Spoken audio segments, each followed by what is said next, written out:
Well, joining me now is Thane Rosenbaum, professor at Touro University and a Newsmax contributor. Good to have you with us, Thane. So 20 Israeli hostages, all men emerging from the darkness into the light. How did President Trump do what others deemed impossible? Well, it's a good point. I mean, one point, Todd, is remember, we've always been told that President Trump lacked diplomatic skills. I don't know about you, but I saw a real statesman today on the world stage. And it's ironic since you brought up President Obama. Remember, President Obama was the one who said, I don't believe in American exceptionalism. I don't believe in global leadership for the United States.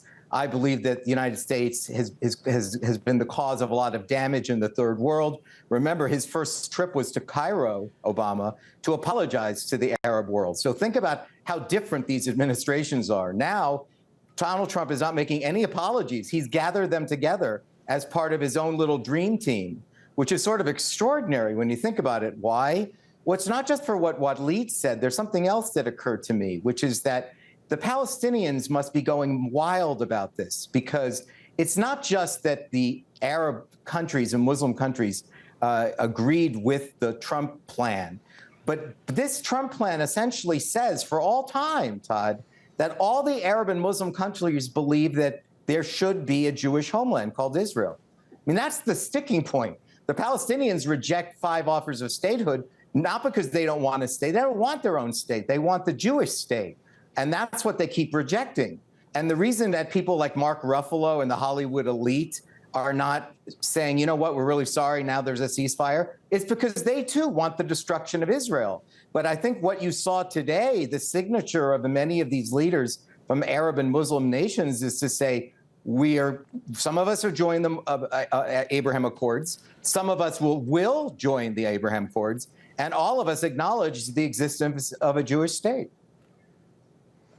Well, I know it was interesting, and again, we're talking about chess moves here. Prime Minister Netanyahu, he declined the invitation to join the peace summit. He said there was a conflict with a Jewish holiday. Do you really think that's what was going on here? And do you believe that Netanyahu is satisfied with the outcome here?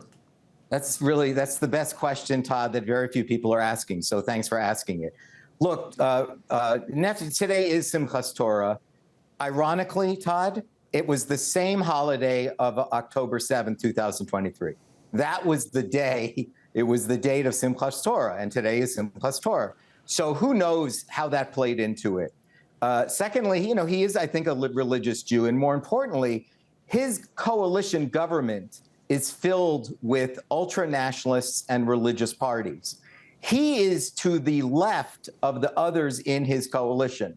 So for him, he was afraid that if he were to even accept the 20-point plan, the others in his coalition would leave the government. That's why last week's vote in the security cabinet was so important, because he was afraid that they would see this as a capitulation. Why? He promised to finish the job, and the job is still very much unfinished. How do we know that? Well, Hamas they're not signing any agreements. They weren't there. They're already saying that to them, this is just a negotiating posture. They see further room for them. They don't acknowledge that they're going to leave. They don't acknowledge that they're going to really disarm. I think that is the question, what happens next week. How does that even take place? They're going to chase Hamas around 400 miles of tunnels, give us your weapons. So I think that Netanyahu is in some ways in a bad spot. He is incredibly grateful to Donald Trump, as he should be, and as all Israelis are. But I think he also knows, as a hardened Israeli politician, this isn't over, because Hamas is not capitulating. Hamas is still, the ideology of Hamas is still very popular among Gazans and West Bank Palestinians. They still do not believe in a two-state solution. They believe in the end of Israel. And Netanyahu knows this, and he knows in a straight face, yes, he can show great happiness today, but there are still clouds. And until he can eliminate and de-radicalize the Palestinian population, he's not home free. All right, Thane Rosenbaum, thank you again for joining us on Newsmax.